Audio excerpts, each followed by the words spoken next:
अंधकार को अंधकार से दूर नहीं किया जा सकता, बल्कि प्रकाश से दूर किया जाता है। अंधकार को अंधकार से दूर नहीं किया जा सकता, बल्कि प्रकाश से दूर किया जाता है। इसी प्रकार नफरत को नफरत से नहीं, बल्कि प्रेम से खत्म किया जा सकता है। आसमान में जो घनश्याम हमें दिखाई दे रहे हैं ना, यह हमारे लिए समुद्र से जल का अक्षय भंडार लेकर आते हैं और पूरा का पूरा हमें दे देते हैं। अपने लिए कुछ भी नहीं बचाते। यही भाव हमारे माता पिता का भी। जय श्री राम मित्रों, स्वागत है आपका आपके अपने चैनल स्टॉक्स ऑफ लाइफ में।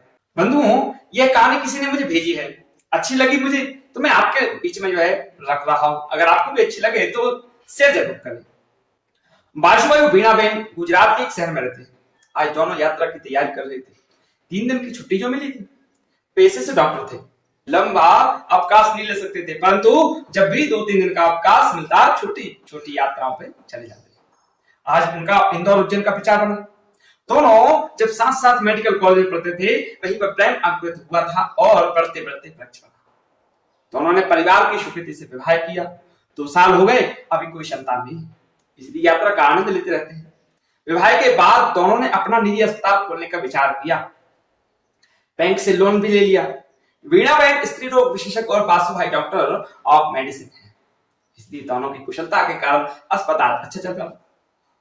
यात्रा पर रवाना हुआ। आकाश में बादल घूम रहे थे। मध्य प्रदेश की सीमा लगभग 200 किलोमीटर दूर थी। बारिश होने लगी थी। मध्य प्रदेश सीमा से 40 किलोमीटर पहले छोटा शहर पार करने में समय लगा। कीचड़ और भारी यातायात में बड़ी कठिनाइयों से दोनों ने रास्ता पार किया।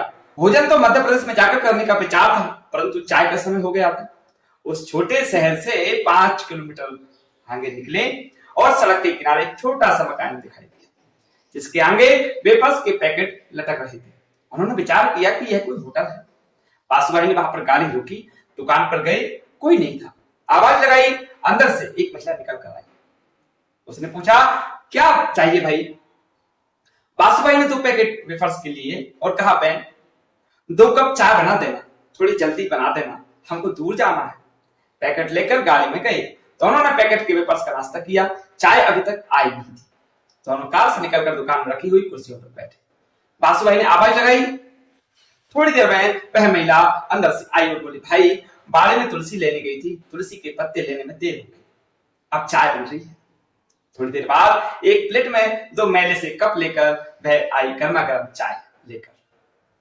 मैले कप देखकर बासुभाई एकदम से अपसेट हो गए और कुछ बोलना चाहते थे, परंतु वीणाबाई ने हाथ पकड़कर उन्हें रोक दिया। चाय के कप उठाए, उनमें से अदरक और तुलसी की सुगंध निकल रही थी। दोनों ने चाय का एक सिप लिया। ऐसी स्वादिष्ट और सुगंधित चाय जीवन में पहली बार उन्होंने पी। उनके मन की हिचकिचाहट दूर हो गई। उन्होंने महिला को चाय पीने के बाद पूछा, कितने पैसे? महिला ने कहा, 20 रुपए। बासुभाई ने 100 का नोट दिया। महिला ने कहा कि भाई छुट्टा नहीं है, 20 रुपए छुट्टा दे दो। बासुभाई ने 20 रुपए का नोट दिया। महिला ने 100 का नोट वापस किया। बासुभाई ने कहा, हमने तो वेफर्स के पैकेट भी लिए हैं। महिला बोली, यह पैसे उसी के हैं, चाय के लिए। अरे चाय के पैसे क्यों नहीं? जवाब मिला, हम चाय नहीं बेचते, यह होटल नहीं है। फिर आपने चाय क्यों बनाई? उन्होंने प्रश्न किया, फिर आपने चाय क्यों बना दी? तो उसने कहा, अतिथि आए हैं और आपने चाय मांगी, हमारे पास दूध भी नहीं था, यह बच्चे के लिए दूध रखा था, परंतु आपको मना कैसे करते, इसलिए इसके दूध की चाय बना दी। आप बच्चे को क्या पिलाओगे? एक दिन दूध नहीं पिएगा तो मर जाएगा क्या? ऐसा उसने कहा। इसके पापा बीमार हैं, वह शहर जाकर दूध ले आते हैं, पर उनको कल से बुखार है, आज अगर ठीक हो गए तो कल सुबह जाकर दूध ले आएंगे। बासुभाई उसकी बात सुनकर सन्न रह गए और इस महिला ने होटल ना होते हुए अपने बच्चे के दूध से मुझे चाय पिला बनाकर, वह भी केवल इसलिए कि मैंने कहा था आती दूध बनाकर। संस्कार और सभ्यता में महिला मुझसे बहुत आगे है। उन्होंने कहा, हम दोनों डॉक्टर हैं, आपके पति कहाँ हैं? महिला उनको भीतर ले गई। अंदर गरीबी पसीदी हुई थी। एक खटिया पर सज्जन सोए हुए थे, बहुत दुबले पतले थे। बासुभाई ने जाकर उनके माथे पर हाथ रखा। माथा और हाथ गर्म हो रहे थे और कांप भी रहे थे। बासुभाई वापस गाड़ी पर गए और दवाई का अपना बैग लेकर उनको 2-3 टेबलेट निकालकर खिलाए। कहा, इन गोलियों से इनका रोग ठीक नहीं होगा, मैं पीछे शहर में जाकर इंजेक्शन और दवाई की बोतल ले आता हूं। वीणाबेन को उन्होंने मरीज के पास बैठने को कहा। गाड़ी लेकर गए, आधे घंटे में शहर से बोतल इंजेक्शन लेकर आए और साथ में दूध की थैलियां भी लेकर आए। मरीज को इंजेक्शन लगाया, बोतल चढ़ाई, जब तक बोतल लगी दोनों वहीं ठहरे रहे, नहीं बैठे रहे। एक बार वो तुलसी अदरक की चाय बनकर आई, दोनों ने चाय पी और उसकी तारीफ की। जब मरीज 2-3 घंटे में थोड़ा अच्छा हुआ तो वह दोनों आगे बढ़े। 3 दिन इंदौर उज्जैन में रहकर जब लौटे तो उनके बच्चे के लिए बहुत सारे खिलौने और दूध की थैलियां लेकर आए। वापस उस दुकान के सामने रुके, महिला को आवाज लगाई तो दोनों बाहर निकले और उनको देखकर बहुत खुश हुए। उन्होंने कहा कि आपकी दवाइयों से दूसरे दिन ही बिल्कुल ठीक हो गए। बासुबाई ने बच्चे को खिलौने दिए और दूध के पैकेट दिए। फिर से चाय बनी, बातचीत हुई, अपनापन स्थापित हुआ। बासुबाई ने अपना एड्रेस कार्ड देकर कहा, जब कभी उधर आना हो तो जरूर आना, जरूर मिलना। और दोनों वहां से अपने शहर की ओर लौट गए। शहर पहुंचकर बासुबाई ने उस महिला की बात याद रखी, फिर एक फैसला लिया। अपने अस्पताल में रिसेप्शन पर बैठे हुए व्यक्ति से कहा, अब आगे से जो भी मरीज आए केवल उनका नाम लिखना, फीस नहीं लेना, फीस में खुद लूंगा। और जब मरीज आते तो अगर वह गरीब मरीज होते तो उन्होंने उनसे फीस लेना बंद कर दिया। केवल संपन्न मरीज देखते ही उनसे फीस लेते। धीरे धीरे शहर में उनकी प्रसिद्धि फैल गई। दूसरे डॉक्टरों ने सुना तो उन्हें लगा कि इससे तो हमारी प्रैक्टिस भी कम हो जाएगी और लोग हमारी निंदा करेंगे। उन्होंने एसोसिएशन के अध्यक्ष से कहा।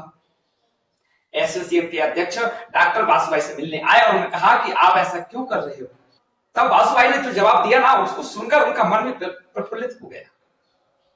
बासुबाई ने कहा, मेरे जीवन में हर परीक्षा में मेरिट में पहली पोजीशन पर आता था। MBBS भी में बना और MD भी गोल्ड मेडलिस्ट, परंतु सभ्यता, संस्कार और अतिथि सेवा में गांव की महिला जो बहुत गरीब है वह मुझसे आगे निकल गई, तो मैं अब पीछे कैसे कर सकता हूं। इसलिए मैं अतिथि सेवा और मानव सेवा में भी गोल्ड मेडलिस्ट बनना चाहूंगा। इसलिए मैंने यह सेवा प्रारंभ की और मैं यह कहता हूं कि हमारा व्यवसाय मानव सेवा का ही है ना। सारे चिकित्सकों से मेरी अपील है वह सेवा भावना से काम करें, गरीबों को निःशुल्क सेवा करें और उनका उपचार करें। यह व्यवसाय धन कमाने का नहीं है, परमात्मा ने हमें मानव सेवा का अवसर प्रदान किया है। एसोसिएट के अध्यक्ष ने बासुबाई को प्रणाम किया और धन्यवाद देकर कहा कि मैं भी आगे से ऐसी भावना रखकर चिकित्सा सेवा करूंगा।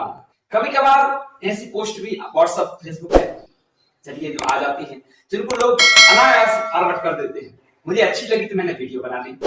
अगर आपको अच्छी लगी हो तो शेयर जरूर करें, लाइक करें